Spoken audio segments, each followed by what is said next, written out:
Bismillahirrahmanirrahim. Assalamualaikum warahmatullahi wabarakatuh.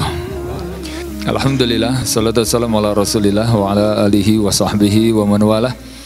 Wala hawla wala quwata illa billah, amma ba'du. Faqala tabarakallahu ta'ala, a'udzu billahi minasyaitonir rajim. Wala ta'kulu amwalakum bainakum bil batil. Faqala Rasulullah sallallahu alaihi wasallam, ma nahaitukum anhu fastanibuhu wa ma amartukum bihi fa'tu minhu mastata'tum fa innama ahlakal ladina min qablikum kasratu masailihim wa ikhtilafuhum ala anbiya'ihim amma ba'du. Jemaah, bapak-bapak, ibu-ibu, ikhwan akhwat yang dimuliakan Allah, alhamdulillah kita bersyukur di pagi hari ini bisa berkumpul di majelis ilmu. Salah satu tanda kalau Allah menghendaki baik itu Nabi mengatakan, maka hamba itu akan disibukkan dengan ilmu ataupun ketaatan. Ibnul Qayyim mengatakan, inna min alamati mahabbatur rabbihi isghaluhu fit ta'atihi. Tanda kalau Allah itu senang sama seorang hamba, ya, maka hamba itu disibukkan dengan ilmu dan ketaatan.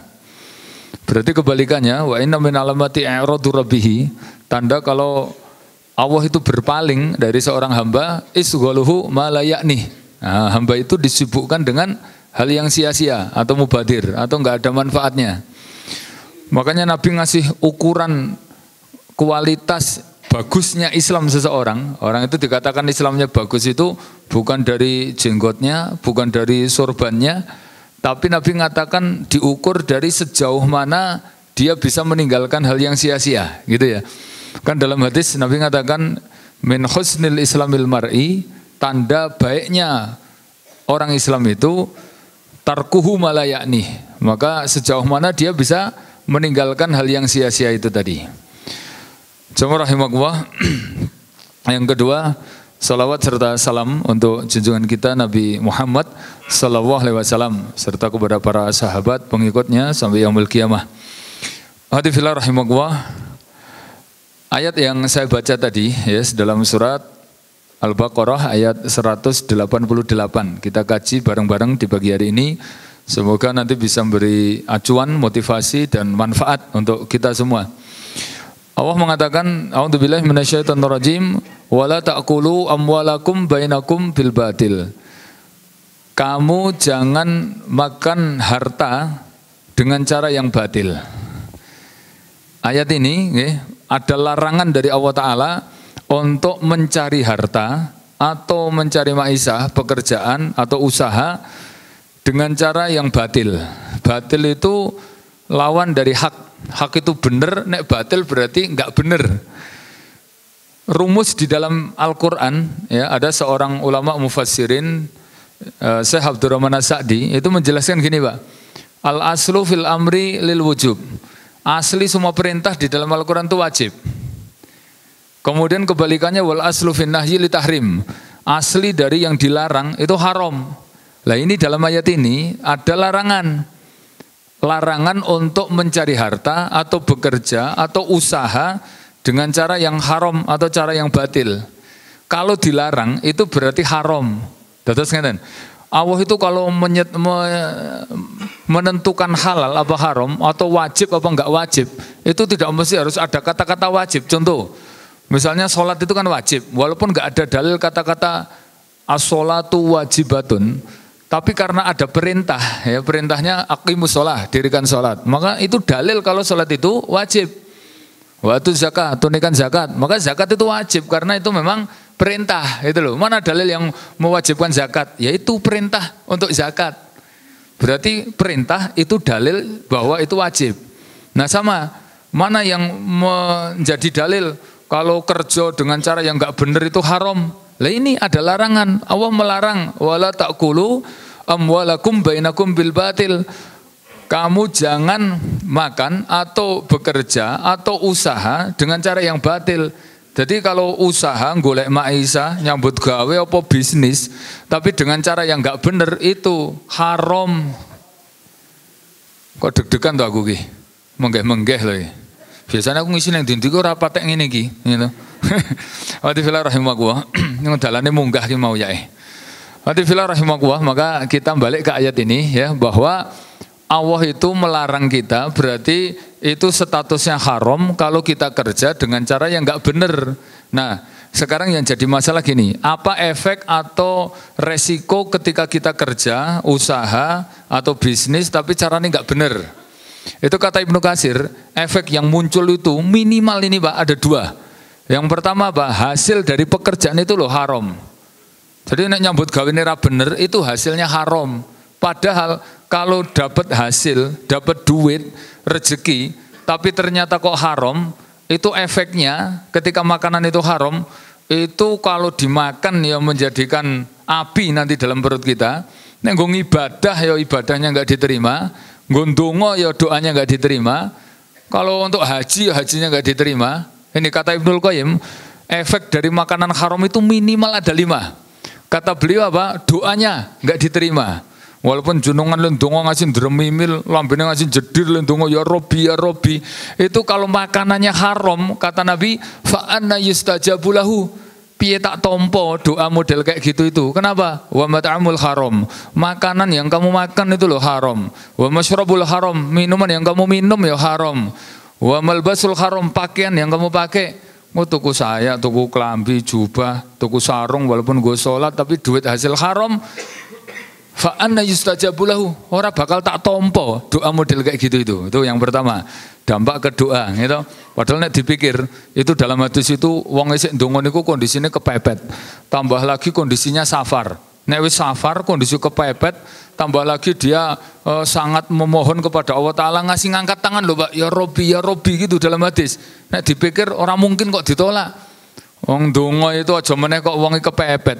Wong longgar aja nek ndonga ditampa, aja meneh kok jenengan sik soleh. Wong iblis aja nek ndonga diterima loh Pak oleh Allah Ta'ala. Iblis niku ndonga minta kepada Allah Ta'ala untuk dipanjangkan umur, dikabulkan betul? Iblis loh itu, Robbi andirni ila yaumi yub'atsun. Gitu kata iblis, ya Allah undur kematianku sampai hari kiamat. Iblis itu njaluk umur dawa kepada Allah Ta'ala. Dikabulkan enggak? Dikabulke lho, iblis lho kuwi. Panjenengan ra njaluke dikei, apalagi kalau minta, apalagi kepepet, apalagi kondisi safar. Wah, itu tambah dikabulkan. Tapi kalau ada makanan yang kita makan, tapi dari hasil yang haram, nah itu menjadi penghalang doa. Akhirnya doanya enggak diterima. Jenengan ngerti Nabi Adam alaihissalam itu dikeluarkan dari surga, apa mateni wong, apa dosa yang mengerikan misalnya membunuh, zina, enggak. Ngerti jenengan dosanya Nabi Adam alaihissalam dikeluarkan dari surga niku napa? Ternyata nggur sepele. Makan makanan haram yang dilarang oleh Allah Ta'ala yaitu buah khuldi. Tur lemangan ora akeh lho kuwi.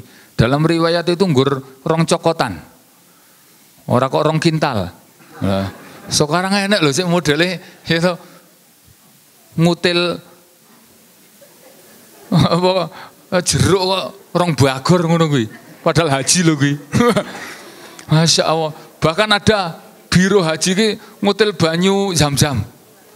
Waduh, wong maune 40 galon kok nggur karek 38. Hasil loro ki ning ndi ngono kuwi. Wah tiba ditilep dhewe. Neng udah biro gue, oknum neng gon bandara katanya. Masya Allah. Ya, itu berarti makanan itu dampaknya ke doa itu yang pertama. Yang kedua ini dampak makanan ke ibadah. Jangan bawa ibadah getu nih kayak ngopo, nggak diterima. Nabi mengatakan, ma min rojulin yatahawadu bimalil haram. Siapapun manusia yang memasukkan satu suapan, satu sendok dari makanan haram ke perutnya, latukbal sholatuhu arba'ina yauman. Sholatnya 40 hari nggak diterima oleh Allah Ta'ala. Sholat 40 dino itu nek sedino ping 5 berarti sholat ping 200. Bayangkan makanan haram itu dampaknya walaupun cuma sak cuil itu sebanding dengan pahala sholat ping 200 itu. Bahkan nanti di akhirat Pak, ada orang itu menghadap Allah Ta'ala ketika disidang di yaumil hisab. Itu dia membawa pahala sholat, pahala zakat, pahala ibadah sebesar gunung. Tapi kemudian Allah jadikan pahalanya itu habis, berhamburan, nggak ada yang diterima. Ya'ti yaumal qiyamah rajulun bihasanatin ka'amsalul jibal. Kata Nabi akan didatangkan nanti pada hari kiamat manusia yang bawa pahala sebesar gunung. Ya, kanu yusolun wa yasumun wa yuzakun. Mereka ahli salat, ahli puasa. Faja'alnahu haba'an mansura. Tapi Allah jadikan semua pahalanya habis berterbangan kayak debu, ranek bekasnya sama sekali. Sampai kemudian ya mereka pada protes, ya Rabbi innahum kanu yusolun wa yasumun wa yuzakun wa yuhajjun. Ya Allah, dia kan dulu ahli ibadah, ahli sholat, ahli zakat, ahli puasa, bahkan sering haji bolak-balik. Ya toh. Apa kesalahan mereka? Ternyata Allah mengatakan innahum, ya mereka itu memang betul ahli sholat, ahli puasa. Idza a'rada syai'in minal haram. Kesalahannya itu ya nggur satu itu toh. Nek disodori makanan yang haram, akhadahu, gelem jupuk. Dikasih hal yang haram, enek amplop sik ra cetha kuwi duit apa ngono, ketoke moyal-moyal gembol. Enek duit ketoke abing-abing ngono kuwi mbok duite sapa? Jupuk. Gitu itu akhirnya salatnya, pahalanya berterbangan sudah habis. Itu dampak yang kedua. Dampak yang ketiga itu ke perilaku, Pak. Perilaku itu cenderungnya jadi buruk karena memang makanan haram, dampaknya ke efek perilakunya ya ikut haram. Makanya Ibnul Qayyim mengatakan al-muru'ah al-mausulah alamaddubiha. Perilaku manusia, gerak-geriknya, tindak tanduknya, polanya, ya, itu hubungannya sangat erat dengan makanan-makanan yang dia makan. Makanya dalam Islam itu dilarang makan binatang-binatang jorok, binatang galak, binatang buas, binatang berkuku tajam. Karena perilakunya itu loh nanti. Mosok babi dimakan, anjing lo dimakan, oke lo rica-rica, guguk ngono kayak. Makanya orang senengane kuwi jajan ya rica guguk-guguk ya, akhirnya perilakunya ku ya padha meh-meh yang dimakan itu. Dikandani malah jenggong. Karena kulino makan binatang yang buruk. Coba babi itu jorok, kemproh, rata wadus, terus kawin sejenis, makan kotorannya sendiri. Kaya ngono kok dipangan coba. Makanya kelakuane jenengan tonton wong Cina-Cina sik senengane mangan babi ngono kae. Iki disoting iki kok bahaya aku nyebut wong Cina, aku diparani wong Cina iki. Ning wong Cina sik kafir senengane mangan babi, ora apa-apa. Memang diharamkan itu. Akhirnya perilakunya ya mirip-mirip kayak babi ki mau. Kemproh, kadang-kadang ya rata wadus, terus babi itu kawin sejenis ngono kae barang. Terus orang dicemburu loh. Dalam riwayat kabeh kewan itu mereka punya pasangan dan setia dengan pasangannya. Kecuali babi. Bojone dikawin babi lain ngono ora emosi. Monyet aja, Pak. Monyet itu berpasangan loh, Pak. Ku nek gonta-ganti pasangan anak monyet kuwi dikawin monyet liyane ngono sok lanang iso sok bualangi watu tenan itu penelitian. Saya punya buku keajaiban binatang-binatang ngono kuwi. Kecuali babi, nek babi ki malah bojone ditawak-tawakke monggo ngono kuwi. Lah kuwi nek kulino panganane sik jorok-jorok. Insyaallah. Makanya dalam Islam itu diperintahkan makan yang baik. Contoh ya, Allah kulu minat thayyibat, makanlah binatang-binatang yang baik. Kambing itu binatang barokah, baik, pemberani. Kemudian onta itu baik, lembut, penyabar, orang ngamuan. Onta itu mbok ora dikai sego sesasi ngono ya ora ngamuk wong ora doyan sego. Ya misalnya nggak dikasih makan toh, nggak dikasih makan seminggu toh, itu makanannya onta apa toh? Itu nggak dikasih makan seminggu, orang nesu, wong onta itu kuat, orang minggu ramangannya kuat itu, orang ngombe orang minggu ya kuat, aku sekali ngombe entek oke. Nah, wong wedok nesunan ngeten iki kan kurang iwak onta kuwi biasanya. Ngerti ngono mbok jenengan pesen pas kula mantuk umroh wingi tak gawake bakso pentol iwak onta ngono. Wong ora nek sik WA ya ora tak gawake. Hadifilah rahimahullah. Jadi itu ya dampaknya yang ketiga itu ke perilaku. Dampak yang keempat ke sedekah. Sedekahnya nggak diterima. Siapa yang sedekah dari duit hasil haram, pekerjaan itu menghasil haram, itu Nabi mengatakan ya tidak diterima. Inna wa thayyibun la yaqbalu illa thayyiban. Allah itu baik dan Allah itu nggak menerima kecuali yang baik.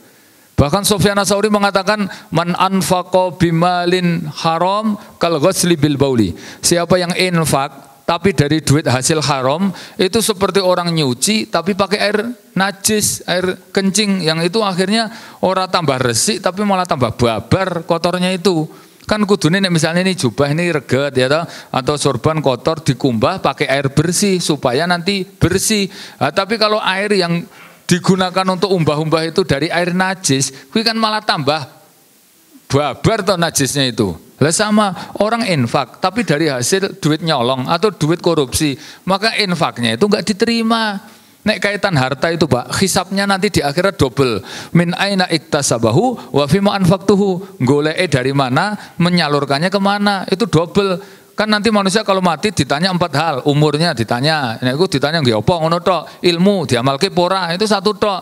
Kemudian masalah fisik anggota badan ditakoki digunakan nggih apa gitu. Tapi nek harta double. Min aina iktasabahu, kamu nyarinya gimana? Wa fima anfaqtu, terus distribusikan kemana? Itu double. Makanya kalau nyarinya bener, baginya atau nyalurkannya salah, itu hasilnya nggak bener. Goleke bener, nyalurke ora bener, hasilnya ora bener. Atau goleke ora bener, nyalurke bener, hasilnya ora bener. Apa meneh goleke ora bener, tambah meneh nyalurke ora bener. Terus oke yang ngono kuwi, wong goleke ora bener, nyalurke rata-rata ora bener. Duit nyolong ya akhirnya nggo mendem gitu-gitu. Nah, untuk harta itu mang double, mencarinya harus bener, menyalurkannya harus bener. Misalnya hasil judi, gue era bener, terus gue infak sabilillah, infak sabilillah duit judi, itu nggak diterima. Maka infak itu betul-betul dipilih dari hasil harta yang halal. Nah yang kelima itu dampaknya ya, itu adalah untuk urusan harta haram itu dampaknya adalah untuk ibadah-ibadah yang lain. Misalnya untuk semua ibadah lah pokoknya haji, sholat, itu kalau kemudian ada aksesoris yang nempel di tubuh kita dari duit yang haram itu enggak diterima. Nabi mengatakan manis taro sauban, contoh siapa yang beli baju biasra darohim, taruhlah harganya itu 10 dirham. Wa fis samani dirhamun minal haram. Di antara 10 dirham itu ada 1 dari duit yang haram. La tuqbal sholatu madamali, maka ibadahnya itu enggak diterima selama baju itu nempel di tubuhnya. Misalnya ngeten nggih, misalnya saya ini beli ini jas ki regane 200.000, ya toh. Sik 170.000 itu duit halal. Ning sik 30.000 kuwi duit haram. Terus nggo tuku, terus jasnya nggo salat, nggo pengajian. Maka salatnya enggak diterima selama baju itu nempel di tubuh itu, ya toh. Kita tuku sendal, duit hasil haram, nggo salat, ya enggak diterima. Nah, terus gimana caranya nek kadung kayak gitu? Apa jase dikeke wong? Ya kita sedekah senilai dengan harta haram itu. Tobatnya nek ndemben misalnya jase regane 170, sik 200 sik 170 kuwi duit halal, berarti engko sik 30 duit haram kuwi kita tobat pada Allah taala terus jenengan sedekah senilai duit 30.000 itu. Aja kok jase di gua. Ya, eman-eman. Masalah ndek tukune ya campur-campur enek halale karo enek harame. Nek haram kabeh mendingan dikeke wong, nek haram kabeh lho. Ndek duit hasil korupsi tukoke jas, tukoke klambi. Klambi keke wong ora apa-apa. Ki sangar ora tau materi ngene iki engko gek terus tersinggung kuwi aja diundang meneh kuwi anu bahaya isiane liyane ngurung elek-elek diskriminatif ngono wae. Isiane kok nggare panas kuping ngono. Aku ya nek ra diundang ora rene aku asline iki. Ya karena diundang ya kon ngomong ya tak yoni gitu ya. Ini efek yang pertama, nek nyambut gawe carane enggak bener, dalam ayat ini disebutkan bahayanya adalah hasilnya itu jadi haram. Haram itu dampaknya minimal ada 5 tadi. Itu dampak hasil yang pertama. Nah dampak yang kedua itu ketika nyambut gawe atau bisnis usaha dengan cara yang enggak bener, itu yang kedua yang lebih ringan ini. Tapi ya podo abote, tapi nggur lebih ringan dikit. Apa itu? Barokahnya dicabut, Pak. Jenengan nyambut gawe tapi enggak bener, barokahnya yang hilang. Lah barokah niku napa? Kan sering barokah gini. Kalau Ibnul Qudamah menjelaskan barokah itu nek dijelaske angel tapi tandanya ada 4 tanda barokah itu. Pertama dawamul khairiyah, melanggengkan ketaatan. Berarti nek nyambut gawe enggak bener barokahnya hilang, iku hawa niki dadi orang mendukung ketaatan.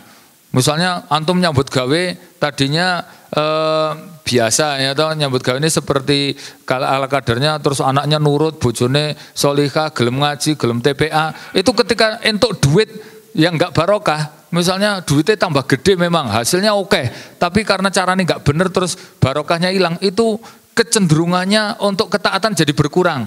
Bojo mau gelem nggo kudung gede terus engko nyelet bitil. Kemudian anak mau rajin TPA, medot kok TPA. Anak mau nang pondok kerasan ngerti-ngerti duwe masalah langsung kabur kok pondok. terus biasanya si lanang rajin ke masjid, yang ngerti-ngerti, jadi males ke masjid. Itu barokah hilang itu dengan hilangnya ketaatan.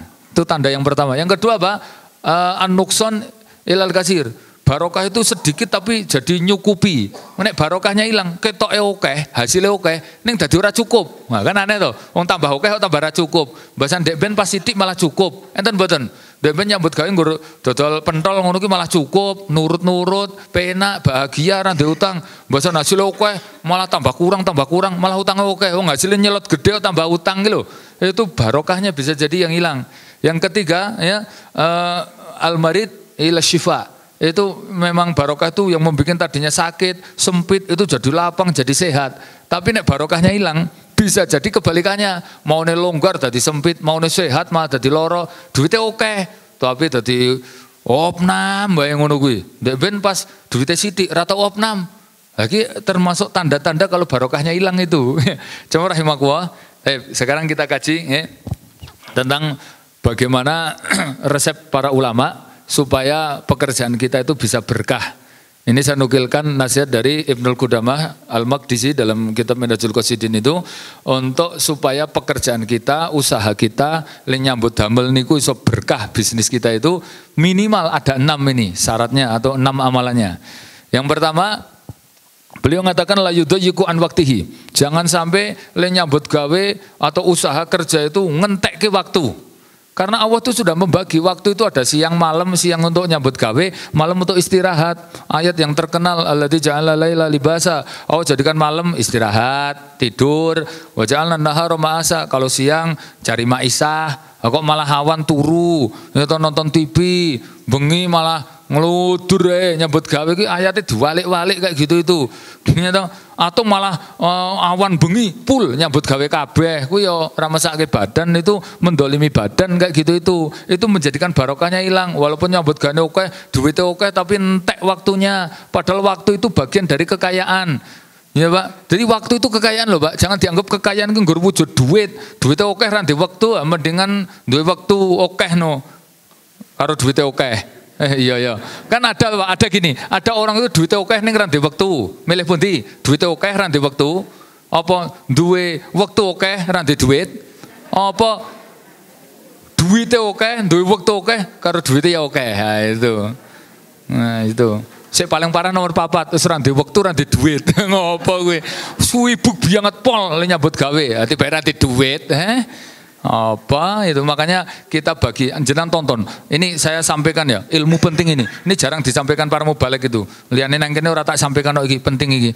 Para sahabat ya toh, Nabi dan para sahabat sampai sekarang ini di Arab itu ora enek ceritane Nabi dan para sahabat dan orang soleh itu bar subuh tet nyambut gawe apa bar asar nyambut gawe. Mereka kalau nyambut gawe nunggu waktu duha, misalnya jam 7 apa setengah 8 itu, kemudian sampai menjelang duhur. Orang pentoknya duhur, ini kebiasaan orang soleh loh itu. Itu nyambut gawe misalnya duha jam 7 itu sampai meh duhur. Ada waktu sekitar setengah jam sebelum duhur, leren, mandi, terus tidur sebentar. Namanya koiluwa. Habis itu baru duhur nek nyambut gawe lagi, ngelanjutkan mentok sampai asar.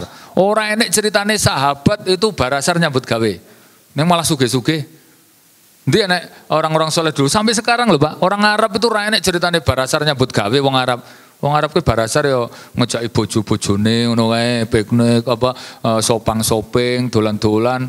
Aku wingi ngerti nang Arab ki ora enek barasar do nyambut gawe iki, lha nunggu nuntuni bojone, jajan, mangan-mangan, bar subuh malah turu. Kok mas sugih-sugih.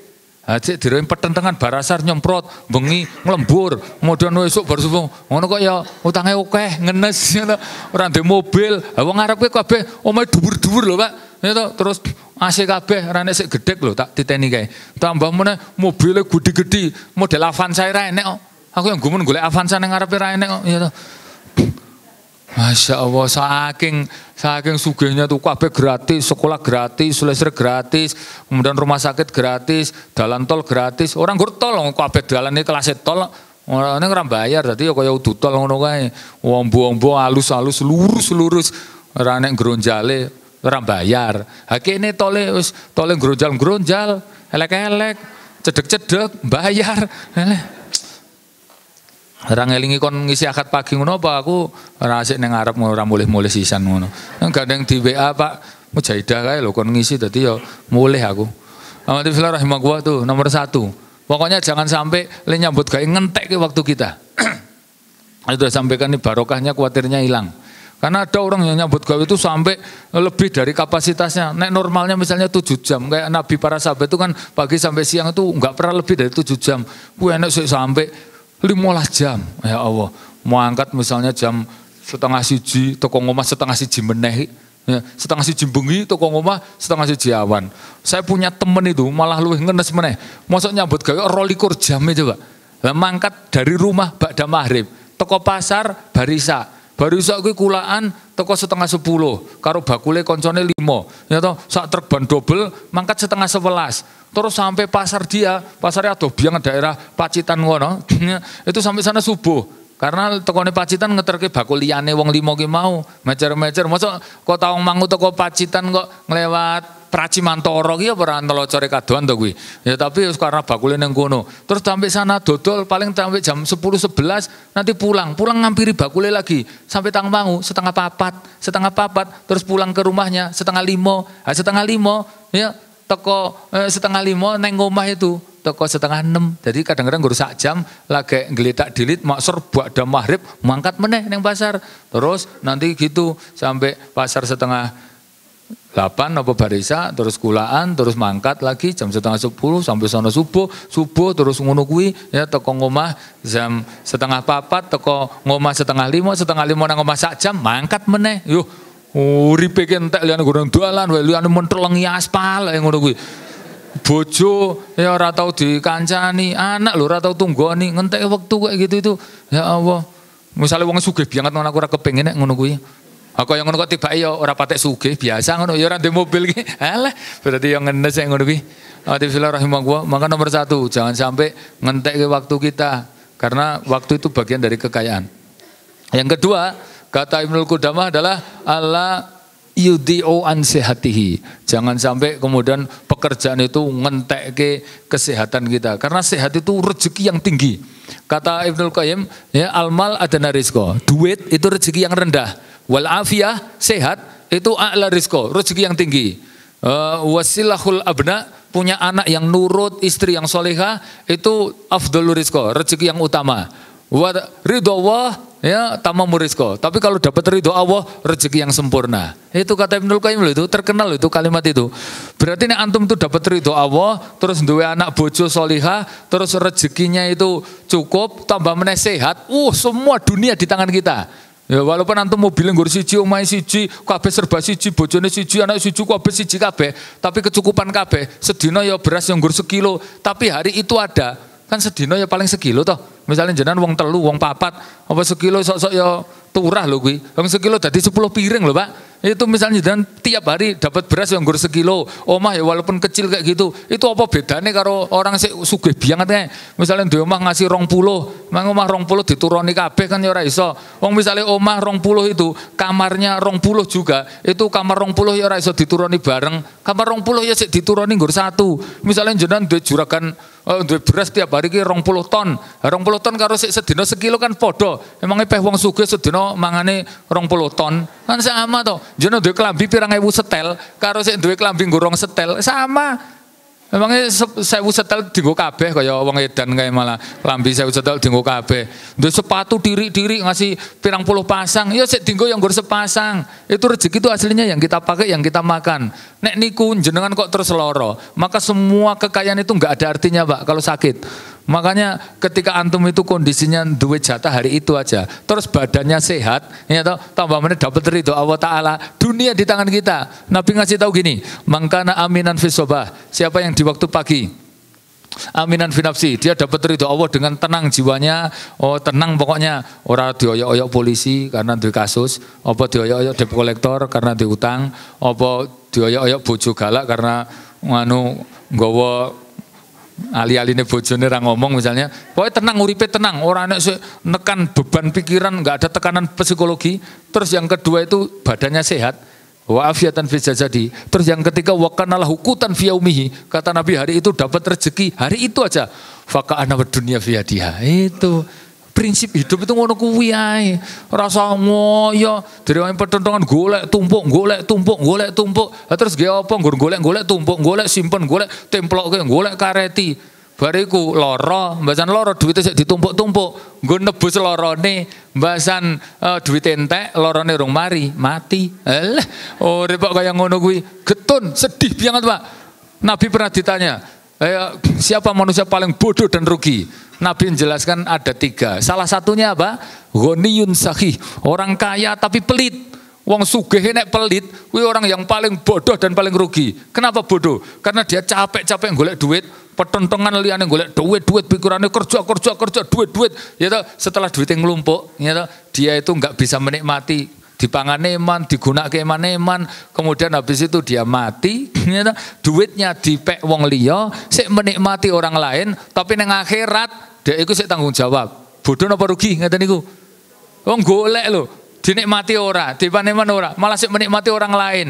Alah, makanya Bu, pesan saya ini, jenengan nek duit rasa dimaneman, pokoke butuh apa tuku, mumpung iso, ya toh, seneng tuku gitu aja. Makanya jenengan mati getun bat lah duit kule ngemimi, le ngelompok-ngelompokke, terus dipangane kok ya maneman.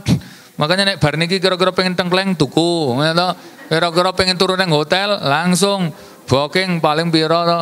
20 juta ngono sak hotele sak pesawate. Wah iso nang Mekah iso keliling-keliling. Wis bahagia banget itu. Ya toh. Ini penting, ini juga jarang disampaikan para mubalik ini tak sampaikan. Karena banyak yang gagal paham. Perasaannya nek mangkat umroh ngono ki gak melarat toh. Padahal Nabi mengatakan ternyata orang yang umroh itu Nabi ngasih tahu tidak hanya menghilangkan dosa, tapi menghilangkan melaratnya. Ada hadisnya, Nabi mengatakan tabiul hajj wal umrah. Hadis ini sahih dari Imam Tirmidzi, ya, orang hendaklah segera pergi haji atau umrah. Fa innahuma, karena keduanya itu yanfi'anil fakir wa dunub, karena keduanya itu bisa menghilangkan dosa dan kefakiran. Makanya kalau pergi itu rontok semua dosanya karena tobatnya diterima oleh Allah Taala, ya toh. Mabrur insya Allah kalau dia bisa menjaga itu. Terus yang kedua apa? Fakirnya juga hilang. Maka dijamin orang yang pulang umroh itu orang bakal melarat seumur hidupnya. Itu Nabi yang menjamin. Tidak akan melarat seumur hidupnya. Ada 2 pentafsirannya ini. Pertama bisa jadi ketika dia selesai umroh itu usahanya nyelot jadi tambah ugi tambah dedel, atau yang kedua usahanya biasa orang tambah sugih memang neng ati itu loh Pak, perasaannya tambah cukup usahanya jane yang gur kayak telunggon kae ya toh, wis pemasukannya rutin karek ongkang dilompok iki bojo ki anak ki maratuwa ki sapa ditum-tum kabeh ki jatah nggo nek bojoku cerewet wis nek antisipasine duit ditoto-toto kabeh. Lah kok entuk turan mangkat meneh. Itu jadi duit dinikmati, banyak ngelompok didum-dum, gue masjid, gue apa-apa itu entuk turan, mangkat meneh. Wah itu turannya gue mangkat meneh itu tambah sugih karena le nyambut gawe itu betul-betul bisa menikmati. Ning jenengan tonton, tiang niku nek ora pernah kepikiran untuk rono, mbok entuk duit akeh tapi blas enggak punya kepikiran untuk berangkat ke tanah suci itu walaupun untuk duit akeh, pikirannya ke tambah melarat karena tambah duit tambah kurang gitu loh. Makanya orang yang ambisinya itu dunia, itu malah ketoke duwite akeh ning tambah pelit, selain pelit tambah kurang terus entuk tumpuk ngono kuwi. Kuareti meneh. Ha iku mesake engko nek ngerti-ngerti tekset ngono kuwi. Wah, getun kuwi duwite. Saya pernah belum lama ini nonton ada berita di medsos itu. Mbah-mbah tua umur 85 tahun meninggal itu kemudian ternyata dia punya kotak isinya itu duit tabungan dia sejak tahun 50. Pokoknya anaknya njaluk, putune njaluk ora kei. Duit 500 zaman dek ben niku lho. Duit 500, 500 zaman semono kuwi ngemimi duit gede kabeh lho kuwi. Ya ukurannya padha ora kok duit gede, ukurannya padha ning apa zaman semono kuwi duit 1000 ki duit gede. Itu dilompokke sampai sekarang ngasih dipangan ngrenget kabeh nang putune dibongkar. Ya Allah Mbah Putri kuwi duite akeh banget zaman semono kuwi nek misalnya dia itu ora eman-eman kuwi wis dadi jutawan lho kuwi. Ning ya kuwi demane-man ditabung ngasih mati kok. Ya mbasan gitu duitnya dilompokke ketemune paling 700.000. 700.000 nek saiki rene ajine, Pak. Tapi zaman semono itu loh. Ya Allah. Kan viral tuh, di medsos tuh viral. Mbah-mbah yang nyimpen duit sampai mati itu, ya, duit 500.000 zaman dulu. 500 belum kincring, duit 500 gambar ketek nih kok. Ya. Kalau duit atusan abang zaman dulu itu. Pokoknya zaman sumbangan, zaman semono lagi 500 ki sumbangan gede pisan. Nyumbang 500.000 segede. Pak Lurah ki pernah jarene nyumbang tahun itu, kuwi 3.000 metu ingkung karo ngono no, sak tepak gede niku lho. Kuwi nyumbangnya 3.000 rupiah kuwi. Wong kebo lagi regane ki nggur 75.000. Kebo lho kuwi. Aku lagi ngemimi dari tahun itu. Walah mbah ya kuwi. Wong nek pelit ya kaya ngono kuwi malah. Mati fillah rahimahullah, itu yang kedua. Yang ketiga, ini supaya pekerjaan kita berkah, la tuakhiru an taatillah. Jangan sampai bisnis, usaha, pekerjaan itu mengakhirkan dari ketaatan kepada Allah Ta'ala atau melalaikan ibadah. Sebab tujuan kita diciptakan itu bukan kerja, tapi untuk ibadah. Nek kerja sesuatu yang alami dan dunia sesuatu yang dijamin. Jenengan orang nyambut gawe dijamin. Tur namanya rezeki, orang mesti kok kudu kerja. Bisa jadi rezeki karena nikah, urung kerja terus nikah sih karo rondo sugih. Bapak meh mati anak tunggal kan bisa jadi toh malah dadi sugih akhirnya ra nyambut gawe nggur ngentekke bondone maratuwa ya kuwi niate salah masalahnya ngono kuwi. Tapi kan ada yang rezeki karena nikah, ada yang rezeki karena silaturahim. Wong ora tau nyambut gawe nggur silaturahim bae malah rezekine akeh. Ya toh ngerti untuk mobil elek-elekan anu dikeki koncoku, dikeki. Lah kok penak men kowe kene petentengan golek-golek ngono dikeki mulakno rajina silaturahim. Terus lu ane bingung ngelumpuke tuku ban, ya kok dhek bane anyar meneh, aku dikeki tetelane tonggoku. Ngelumpuke tetelan karo kek-kekane akeh banget lho kuwi. Klambine pirang-pirang kuwi nggur kek-kekan kabeh. Aku ndek sarung pirang-pirang stokku. Enek ya enek 13 ngono enek. Ha kek-kekan kok bodo wingi urung tak nggok kae ngono. Itu rezeki karena silaturahim, ada rezeki karena istighfar, ada rezeki karena jihad, akhirnya dapat ghanimah. Banyak jenis rezeki. Maka jangan sampai melalaikan ibadah, justru dijamin, Pak. Jenengan nek ibadahnya bagus, rezekinya mesti bagus. Ini rumus prinsip hidup yang mesti kita tancapkan nek perlu status. Itu kata Ibnul Qayyim, man khairu amalul akhirah. Siapa yang bagus ibadahnya atau amal akhiratnya, kafahuwah ala umri dunyahu. Maka Allah cukupi semua kehidupannya atau kebutuhan dunianya.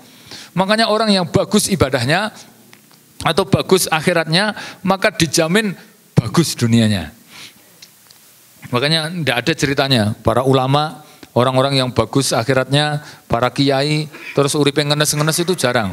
Rata-rata kiai ulama itu uripe penak-penak, mangane enak-enak, ya nyambut gawe rapate rekoso, rono rene jemput mobil halus, ya terus nek lunga adoh nganggo bis dawa, kemudian duwite yes mayol-mayol, dompet ketebalan 7 cm, weteng pul, pulsa pul, dompet pul, bojone ayu-ayu, anake lucu-lucu. Rata-rata kiai ulama-ulama kan gitu.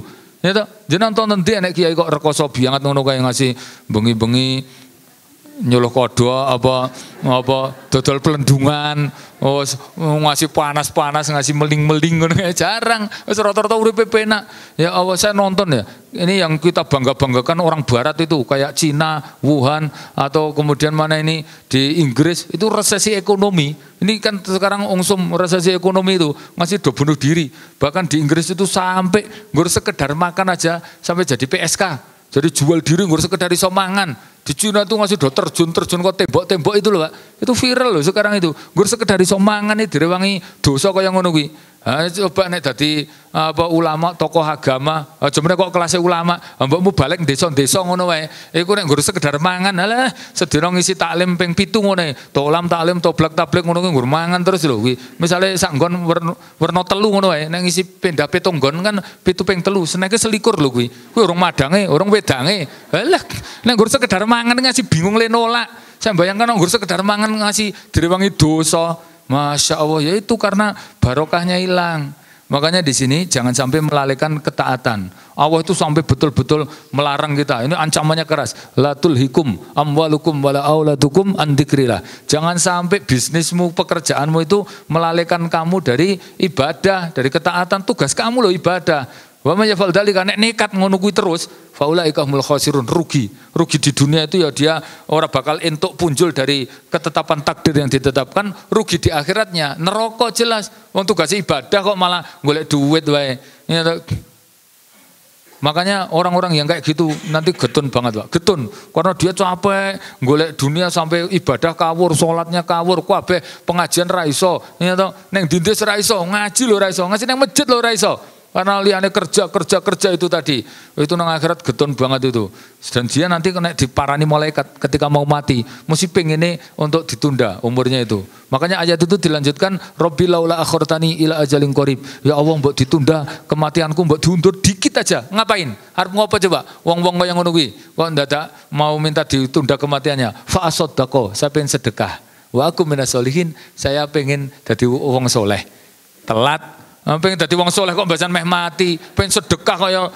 Makanya biar kita nggak rugi, nek nyambut gawe itu kata Allah, wa anfiqu mimma razaqnakum, infak apa yang kamu miliki itu untuk diinfaki. Karena apa yang kita infakkan itu sebetulnya baliknya untuk diri kita. Itu berarti di akhirat antum yang menikmati itu. Kok mah deman.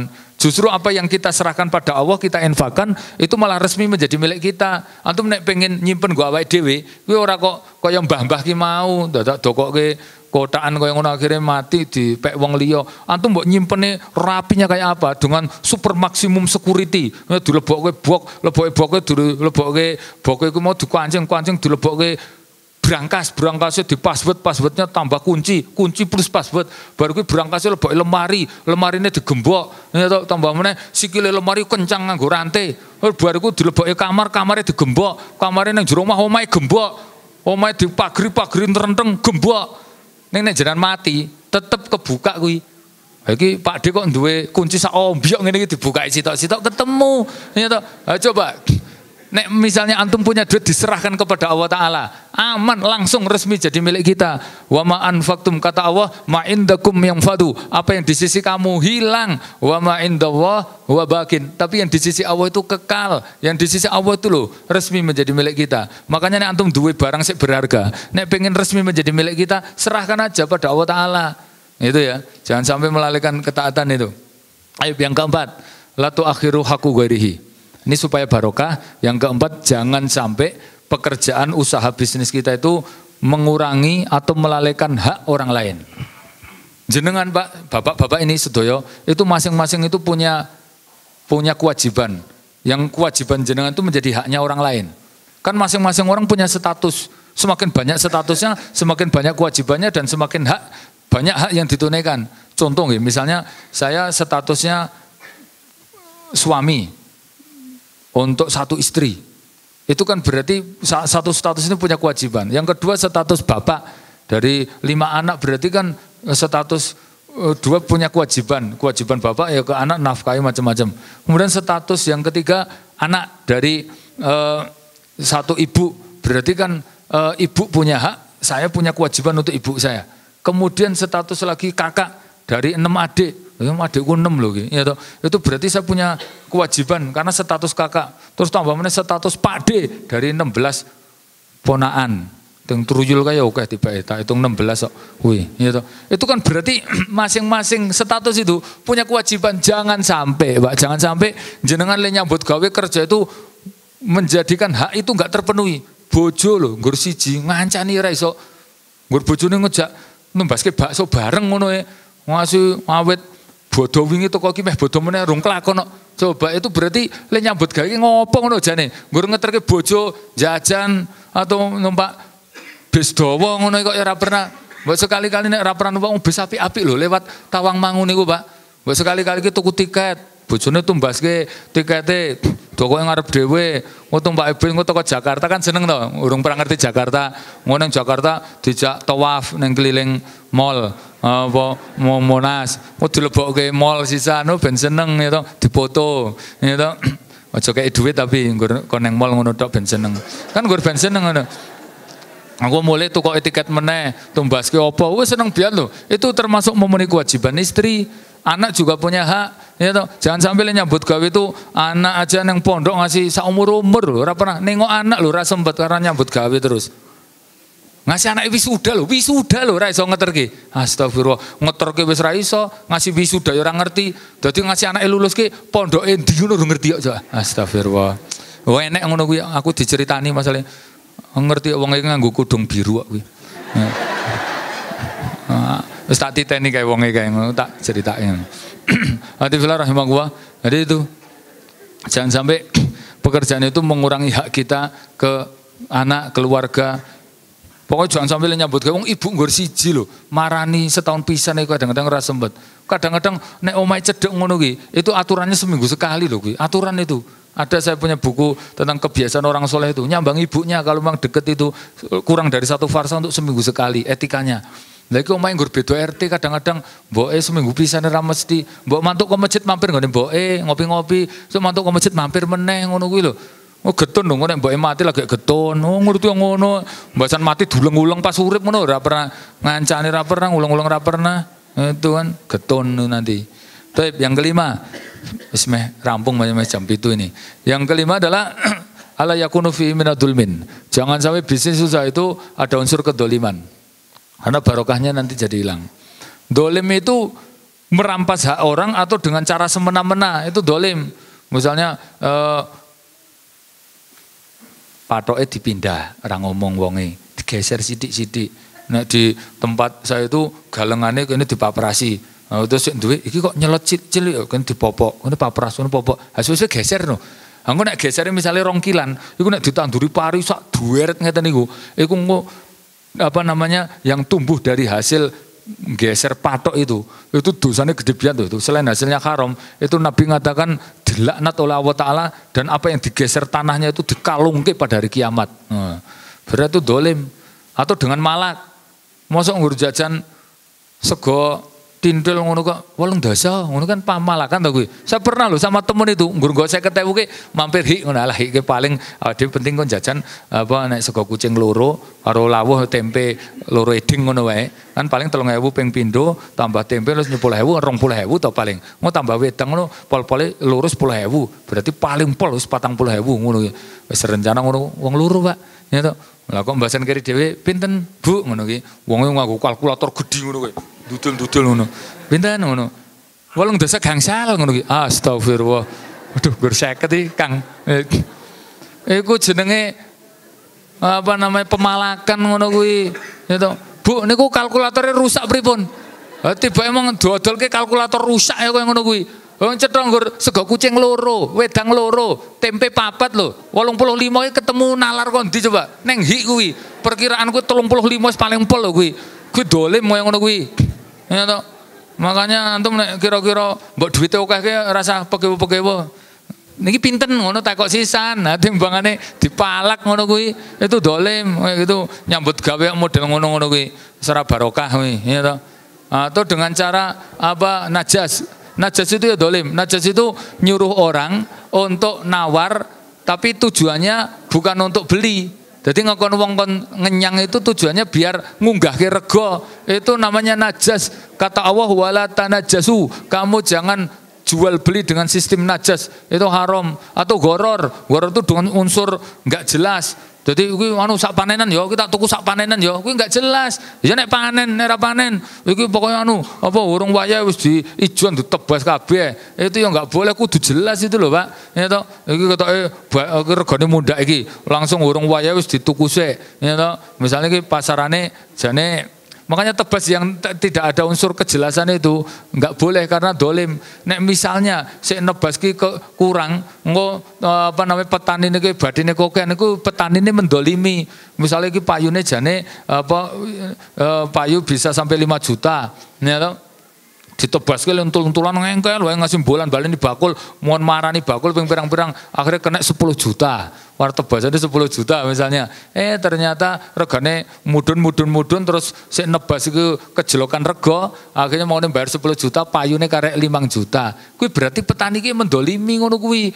Ora mesake wis kono petentongan le njabuti le ngepeki ngono biaya dhewe, tibake nggur baleki modale ora, itu dolim. Atau kebalikannya, ya atau petani misalnya nawarkan 5 juta ditebas 5 juta, bariku malah sik nebaske entuk 15 juta. Nah, itu kan petaninya jadi gelo to kuwi ngomong atukno ya atukno adol dhewe 15 niki ya toh.